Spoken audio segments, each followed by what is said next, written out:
Morning, Radhe Radhe সবাইকে। আজকে দেখো সকালবেলার ব্রেকফাস্ট দিয়ে তোমাদের সাথে ব্লগটা স্টার্ট করছি। অন্যান্য দিন তো আমি গোপুকে দেখি স্টার্ট করি, বাট আজকে আমি পুজো দিয়ে চলে এসেছি, আমি গোপুর কোনো ক্লিপস নিইনি। তো ওই জন্য ব্রেকফাস্ট দিয়ে স্টার্ট করলাম। তো ব্রেকফাস্ট করা হয়ে গেল, তারপর এখানে এক সোমবারে ডালটাকে আমি বসিয়ে দিয়েছি, মানে একবারে ডাইরেক্ট ফোড়ন দিয়ে। এই মানে রেসিপিটা, মানে আমি যে ডাইরেক্ট যে ডালটা করি না, সেটা তোমাদের সাথে আমি আগেও কিন্তু শেয়ার করেছি। করে দেখবে, কখনো খুব ভালো লাগে একবারে করে। আর এখানে ভাতটাও আমার অলমোস্ট হয়ে গেছে। আর এখানে দেখো আমি নিম পাতাগুলোকে ওই যে শুকনো খোলায় ভেজে রেখে দিয়েছি, আলু দিয়ে নিম পাতা দিয়ে করা হবে। অন্যান্য দিন অনেক দিন কী হয় বলো তো, আলু সিদ্ধ দিয়ে নিম পাতা মাখি, বাট আজকে আলু ভাজা দিয়ে নিম পাতাটা মাখবার। এখানে তেল দিয়েছি, গরম হয়ে গেছে অলরেডি তেলটা। যাই হোক, আমার নিম পাতা খেতেও ভালো লাগে না, তোমাদেরকে আগেও বলেছি, খুব বিরক্তিকর লাগে, বিরক্তিকর। এর থেকে মনে হয় আমার উচ্ছে ভালো লাগে, করলা ভালো লাগে, কিন্তু নিম পাতা মোটেই ভালো লাগে না। যাই হোক, তাও আলু দিয়ে করলে না একটু আমার মনে হয় তিতো ভাবটা একটু কম হয়। আর আজকে আমি নিম পাতার পরিমাণটাও একটু কম দিয়েছি অন্যান্য দিনের তুলনায়। আমার শাশুড়ি যদি নিম পাতার পরিমাণটা দেয় না, এক গাদা দিয়ে দেয়, আমি একটু কম কম করে নিই, কারণ নিজের সুবিধার্থে, কারণ আমার তো ভালো লাগে না। যাই হোক, আজকে তোমাদের সাথে একটা নতুন রেসিপি আমি শেয়ার করতে চলেছি, ঠিক আছে? আমি অনেক দিন ধরেই ভাবছিলাম এটা করব করব করব, বাট আজকে আমি করব। সেটা তেলাপিয়া মাছ দিয়ে করব, ঠিক আছে? এটাকে কী নাম দেবো আমি নিজে জানি না। তেলাপিয়া মাছের ডাইরেক্ট আমি জানি না, আমি কি, তোমরা কিছু একটা নাম দিও, আমি বুঝতে পারছি না আমি কী নাম দেবো। বাট তেলাপিয়া মাছ দিয়ে করব। তোমাদের কাছে তেলাপিয়া মাছ থাকলে করো, আর চেষ্টা করো তেলাপিয়া মাছটা যাতে ফ্রেশ হয়। মাছগুলোকে ধুয়ে তো হলুদ নুন মাখিয়ে ভাজতে দিয়েছিলাম, একটা পিঠ জাস্ট উল্টেছি। তেলটা একটু বেশি পরিমাণে দেবে। আলুগুলোকে যেভাবে কুচি কুচি করে কেটেছি না, সেইভাবেই আলুগুলোকে কুচি কুচি করে কাটবে। তারপরে আলু দিয়ে দেবে। তারপর তোমরা দেখলে কি, আমি পেঁয়াজগুলোকে যেভাবে কুচি কুচি করে কেটেছি সেভাবে পেঁয়াজগুলো দিয়ে দেবে। জাস্ট দেখবে যে মানে তেলাপিয়া মাছটাকে একটা পিঠেই ভাজবে, আর একটা পিঠ জাস্ট উল্টাবে, ঠিক আছে? আর তেলটা একটু বেশি দেবে। তারপরে এই আলুগুলোকে আলু ভাজার মতো করে কাটবে। আদা রসুন যে কুচি করে রেখেছি সেই কুচিগুলো দিয়ে দেবে, পেঁয়াজের যে কুচিগুলো করে রেখেছি সেগুলো দিয়ে দেবে, সমস্ত কিছু দিয়ে দেবে কিন্তু ওই মাছটার উপরে। তারপরে আমি যে লাল লালগুলো দেখছো, এগুলো লঙ্কা কুচি দিয়ে দেবে, সমস্ত কিছু কুচি দেবে, ঠিক আছে? এখানে কিন্তু কোনো রকম পেস্ট আমি ইউজ করিনি। তারপর দেখো আমি এখানে যা যা ডেলি ইউজের যে মশলাগুলো হয়, নুন, হলুদ গুঁড়ো, ধনের গুঁড়ো, তারপর জিরের গুঁড়ো, টমেটো সস, এগুলো সমস্ত দিয়ে জাস্ট ওপর একটু নাড়িয়ে নিলাম। নিচ থেকে কিন্তু নাড়াতে ভুলেও যাবে না। এই দেখো টমেটো সস দিলাম, কারণ টমেটোর যা আকাশ ছোঁয়া দাম, বাপরে বাপ। যাই হোক, দিয়ে এটাকে ঢাকা দিয়ে দেবে, একদম সিমে করে দেবে, যাতে নিচ থেকে না একটু পোড়া পোড়া জাস্ট ভাব লাগে, কিন্তু পুড়ে না যায়। আর মিডিয়ামে রাখবে না, একদম সিমে করে দেবে, ঠিক আছে? তারপরে ওটা হতে থাক, ততক্ষণ ধরে আমি এখানে তো তোমার কি বলে, এগুলোকে সব রিফিল করছিলাম। তোমার এই যে, দূর বাবা, মনেও থাকে না, ধনের গুঁড়ো, গোটা জিরে, তারপর জিরের গুঁড়ো, এগুলো সমস্ত কিছু ফাঁকা হয়ে যাচ্ছিলো, তো সেগুলোকে তো ঢালতে হবে। আর আমি এগুলোর জন্য আলাদা সময় ভার করে তারপর ঢালি, ওই রকম নয়, একেবারেই করি না, আমার ওই যে জিনিসটা ভালো লাগে না।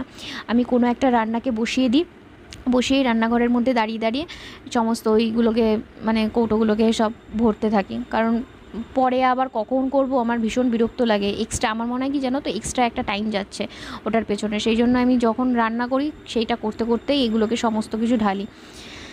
এখন যা অবস্থা, কি বলবো তোমাদেরকে, মনে হচ্ছে না মাছের থেকে, এই সবজির থেকে মাছ খাওয়া অনেক ভালো, সবজির দাম এত বেশি। আর আজকে যে রান্নাটা করছি সেই রান্নাটা অবশ্যই তোমরা বাড়িতে ট্রাই করো।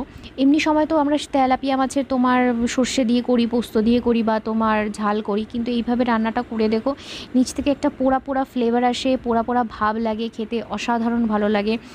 আর আদা কুচি আর রসুন কুচি দিয়ে করবে, যদি চাও, কখনো যদি মনে হয় অল্প একটু আদা রসুনের পেস্ট দিতে পারো, বাট আমি সেটা ইউজ করিনি। খুবই ভালো লাগে খেতে, কোনো রকম গরম মশলা ইউজ করবে না। হালকা একটু চিনি আমি পরে দেবো, সেটা তোমরা ক্লিপসে পরে দেখতে পাবে।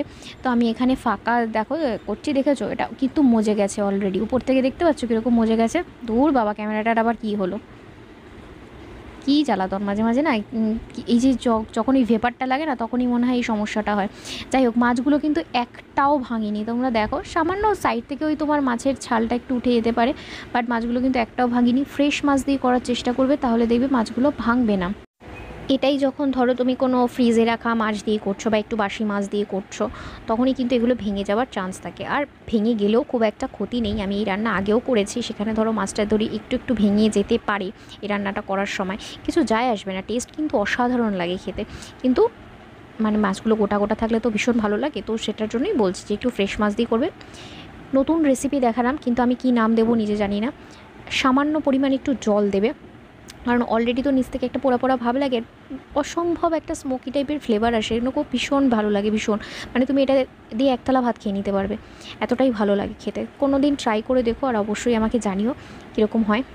তারপরে চলে এলাম, এখানে রয়েছে সরপুঁটি মাছ, ঠিক আছে। একটা মাছ হয়ে গেছে, আর একটা মাছের গল্প শুরু হচ্ছে। এখানে যে এই যে তেল ডিমগুলো পড়ে রয়েছে না, সেগুলো আমরা কোনোটাই খাইনি, এগুলো জানি না খায় কি খায় না, কাককে দেওয়ার জন্য রেখেছি।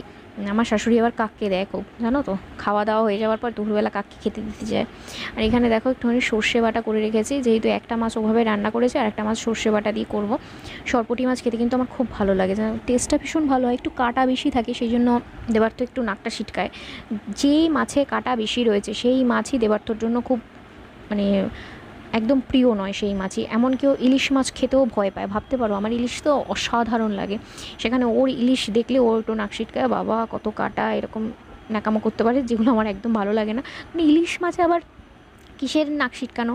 আমি যদি ওকে বলি না তুমি খাও আমি বেছে দিচ্ছি, তারপরেও বলবে না বাবা না, ইলিশ মাছ ছাড়া বড্ড কাটা, এরকম করে বলে। যাই হোক, তারপরে আমি এখানে সর্ষে বাটা দিয়ে করলাম। এখানে দেখো সর্ষেটাকে কিন্তু বেশিক্ষণ কষাইনি, হলুদ গুঁড়ো আর নুন আর অল্প একটু টমেটো সস দিলাম, কারণ টমেটো দিলে তো অবশ্যই ভালো হয়, বাট তোমাদের যে বললাম টমেটো প্রচণ্ড দামটা বেশি, সেই জন্য টমেটো সস দিলাম। আর ধনে পাতাগুলো কুচিয়ে এখনই দিয়ে দিলাম, কারণ পরে দেওয়ার থেকে আমার মনে ছিল ধনে পাতাগুলো কেমন নেতিয়ে যাচ্ছে, ওই জন্য এখনই দিয়ে দিয়েছি। তো যাই হোক, আর আমি কিন্তু বেশিক্ষণ এটাকে কষাচ্ছিলাম না, জানো তো। আজকে সকালবেলা থেকে এত কাছাকাছি করেছি, এখন তোমাদের বিকেলবেলা তো ভয়েসটা দিচ্ছি, বিশ্বাস করো শরীরটা এত ছেড়ে দিয়েছে, এত টায়ার্ড লাগছে না, আমার একেবারেই ভালো লাগছে না। মাছগুলোকে ভেজে আর আলুটাকে তো আগেই সিদ্ধ করে নিয়েছিলাম। এই দেখো আমার ফাইনাল লুকটা, খেতে কিন্তু ভীষণ ভালো হয়েছিল সরপুঁটি মাছটাও। তো যাই হোক, আজকে কিন্তু শো স্টপার তুমি যাই বলো তাই বলো, আজকে শো স্টপার তেলাপিয়া মাছের তরকারিটা। আর এখানে আমি গপুকে রান্নাবাড়ি করে গপুকে দুপুরবেলা খেতে দিতে এসেছিলাম। গপুকে কত মিষ্টি লাগে না বলো, আমার দেখলেই প্রাণটা জুড়িয়ে যায়। তারপর গপুকে খাওয়ার দেওয়ার পর তো আমি এখানে খাচ্ছিলাম অ্যাপেল সিডার ভিনিগারটা, মাঝখানে কিছুদিন বন্ধ রেখেছিলাম, আবার খাওয়া শুরু করেছি। এটা জানি না আমি কোনো বেনিফিট থাকে না সাইড এফেক্ট থাকে জানি না, বেনিফিটস তো অনেক থাকে সবাই বলে। সন্ধেবেলা এটা আমার সন্ধেবেলা চায়ের চা, নতুন কাপটাই সেদিনকার মেলায় গিয়েছিলাম না, রথের মেলাতে, তোমাদের যে দেখাচ্ছিলাম আগের ব্লগে যে শেয়ার করেছি, এই কাপগুলো কিনেছি দেখেছো, তোমাদের তো এসে দেখাইনি কি কিনেছি। যাই হোক, অল্প বিস্তরই জিনিস কিনেছি। আর তারপর এটা হচ্ছে আমার গপুর কি বলে প্রসাদ, এই কুরকুরেটা আমি আগের দিন রাত্রিবেলা গপুকে দিয়েছিলাম, তো সেটা তো আমি খাইনি, রেখে দিয়েছিলাম, তো আজকে খাবো। তো এখন প্রায় এই 9টা মতো বাজে, ঠিক আছে। সন্ধেবেলা তো তোমাদেরকে দেখালাম যে চা খেলাম, তারপরে কুরকুরে খেলাম, তারপরে আমি না একটু ফোন দেখতে দেখতে গান চালিয়েছিলাম, গান শুনতে শুনতে ঘুমিয়ে পড়েছিলাম, চোখ মুখ দেখে মনে হয় বুঝতে পারছো, ঘুমিয়ে পড়েছিলাম। তারপরে একটু আগে উঠেছি, 5-7 মিনিট হবে তার আগে উঠেছি। উঠে এখন বেসিক্যালি সন্ধ্যাবেলা ভেবেছিলাম কি, আজকে সকালবেলা যে জামা কাপড়গুলো কেচেছিলাম, আজকে সকালে অনেক কটা জামা কাপড় কেচেছিলাম। আসলে 2-3 দিন ধরেই ভাবছিলাম জামা কাপড়গুলো কাচবো, কিন্তু এই বৃষ্টির চক্করে মানে 5 মিনিট করে বৃষ্টি হচ্ছে, আবার রোদ উঠছে, আবার বৃষ্টি হচ্ছে, আবার রোদ উঠেছে, এর ফলে না মানে জামা কাপড় কাচতে দিতেও ভয় লাগছে, আবার তোমার গরমটাও কিন্তু ভালোই পড়ছে। বৃষ্টি হচ্ছে তার মানে এই না যে ওয়েদারটা কিন্তু ঠান্ডা হচ্ছে, ওয়েদারটা মোটেই ঠান্ডা নয়, গরমই রয়েছে। তো সেই জন্য যাই হোক, আজকে মনে মনে ভেবেছি আমি কাচবই ভেবেছিলাম সকালবেলা, তো সকালে কেচেছি। তো কিছু জামা কাপড় রয়েছে সেগুলোকে ভাঁজ করবো এখন, কারণ সন্ধ্যাবেলা যেহেতু ঘুমিয়ে পড়েছিলাম, আজকাল না দুপুরবেলা ঘুমোই না, তো এটা জানি না কিছু মনে হয় একটু টায়ার্ড লাগছিলো, তাই আমি শুয়েছি, গান শুনতে শুনতে ঘুমিয়ে পড়েছিলাম। তো জামা কাপড়গুলো কিছুই তো গোছানো হয়নি, সেগুলোকে এখন গোছাবো। তারপরে দেখি মিস্টার গাঙ্গুলির সাথে একটু ছাদে যাবো রাত্রিবেলা, গোপালকে তো খেতে যেতেই হয়, আর ঠাকুরঘরটা তো আমাদের ছাদের উপরেই, সেটা তো জানো। তো গোপালকে খেতে দিয়ে যাবো, মিস্টার গাঙ্গুলির সাথে একটু ছাদে ঘুরবো, গল্প করবো, তারপরে আসবো, দেখি ডিনার করে তারপর শুয়ে পড়বো। শরীরটা আজকে খুব একটা ভালো লাগছে না, কেন আমি বুঝতে পারছি না, মানে কিরকম একটা টায়ার্ড লাগলে যেরকম লাগে ওইরকমই লাগছে। তো ঠিক আছে, হয় এক একটা দিন। তো ব্লগটা বেশি আর বাড়ালাম না, আশা করি তোমাদের ভালো লাগবে। তো ভালো লাগলে লাইক শেয়ার কমেন্ট করো, and do subscribe this series with blog with hungry foodler. Stay tune, আর নিজে ভালো থাকো আর সবাইকে ভালো রাখো। দেখা হচ্ছে পরের একটা ভিডিওতে, ততক্ষণ অবধি বাই।